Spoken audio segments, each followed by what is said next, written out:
Today I'm going to show you some cinematic quick shots with the Mini 3 Pro.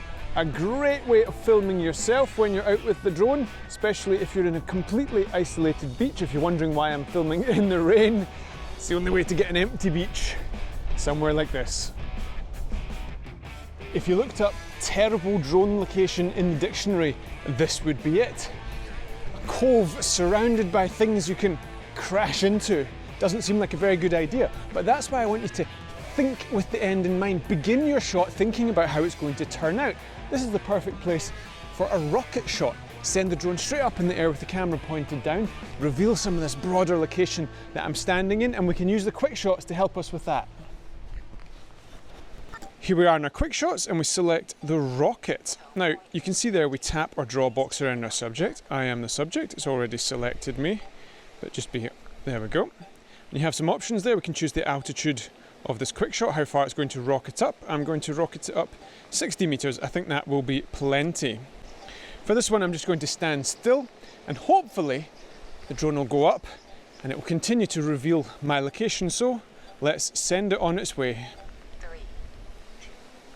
I'll just put the controller behind me. Sure enough, up the drone goes. We start to get this sense of anticipation that we're going to see more and more of the location where I'm standing. It looks quite dramatic. I think it's quite an exciting shot, if I'm honest. Now I want to bring your attention to a characteristic of quick shots, because when the subject is trying to track is too small, it can jump to a nearby area and that can cause a little glitch in the movement of the gimbal. There, you see the tracking point move. I'd say a third of the time this can spoil your shot and you need to take the piece before or after that glitch. A third of the time it can be smoothed out easily with post-production stabilization in your editing software, and a third of the time you don't even notice. To reiterate though, this is only when you're going for those really ambitious quick shots where you, the subject, is going to become really small in the frame.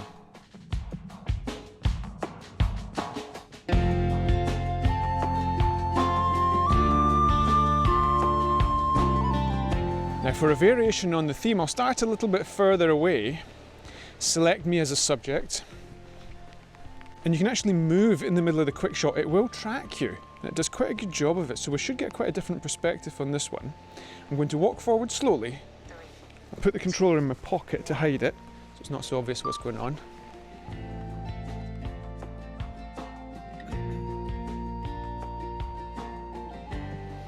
So you get some kind of variation of like an active track type move, or some kind of intelligent flight mode at least.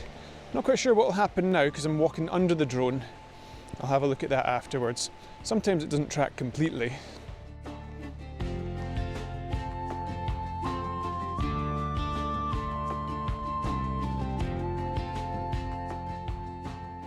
I'm absolutely buzzing after that. I had a quick look at the shot and I think it looked amazing. The only problem is it's now properly raining, so I'm standing under some cliffs to get some shelter, and we'll get out there for another quick shot, but in a slightly more open location this time.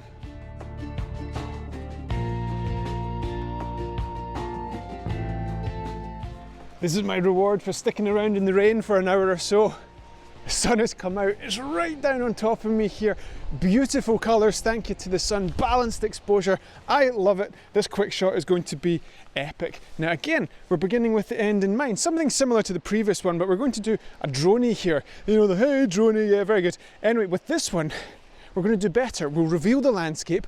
We've got some depth cues in the form of these rocks. That should add some sense of motion. We'll fly out, we'll reveal where I'm standing. It's going to be gorgeous, I know it. Right, I'll get this set up. Back in the settings here, we draw a box around our subject. We need to be super careful to protect our highlights here. I'm using manual exposure settings. I'd recommend you do the same. You don't want to see exposure change, and you really want to control the exposure of that sand there. Now the sun's coming down. Right, we're going to go all the way down to this, a little bit underexposed if anything, but better to be safe than sorry.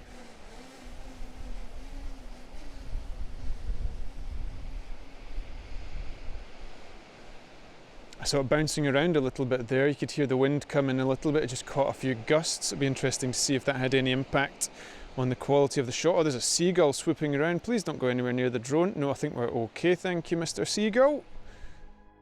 Repeating the droney, but this time with some motion in the shot, I'm going to walk towards the drone. It definitely adds more interest to the shot, and actually as a byproduct we end up with a better track, because as I walk closer to the drone I stay bigger in the frame. It's easier to track that little subject now, which is super tiny in the frame. In the previous example, the Quickshot lost the track at about 77% of the move. In this example, we still have the track all the way up to 95%.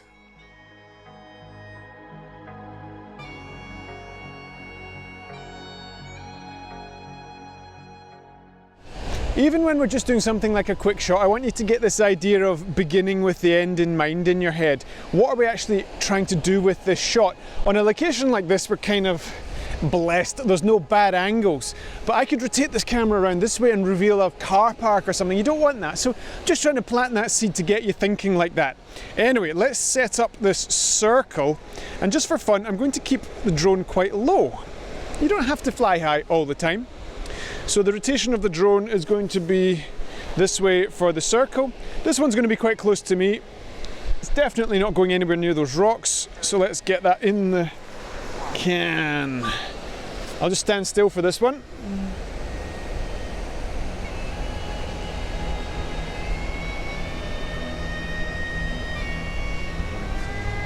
What happened there?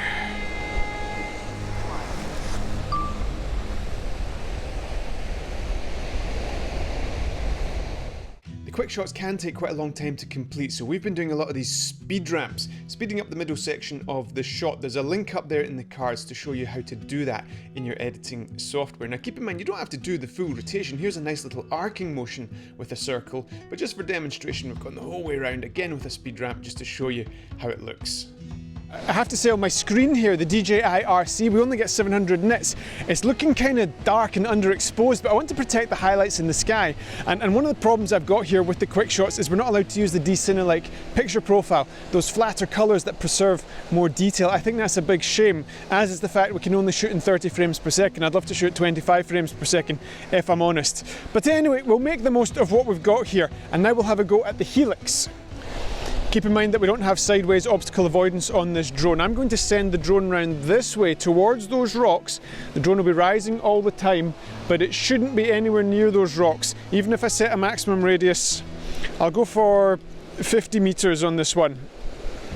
And I think what I'll do for this one is I'll stand with my back to the camera. I'll just keep an eye on it. Better safe than sorry on this one.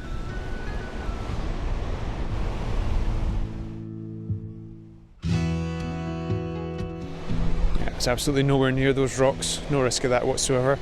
I love the way this one goes up as well, and it flies backwards. This would be a move that would be really hard to do, certainly manually. You could kind of cobble it together with maybe point of interest, but nonetheless, having the Quickshot do this for you is super valuable.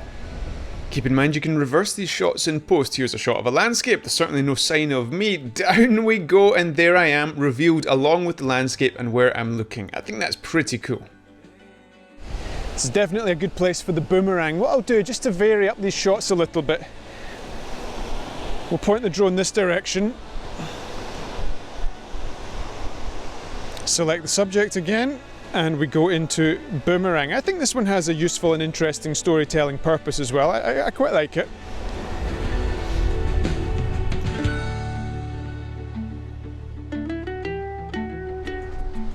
Drone's completely clear of everything. It's not at any risk to itself or anything or anyone. Total solitude.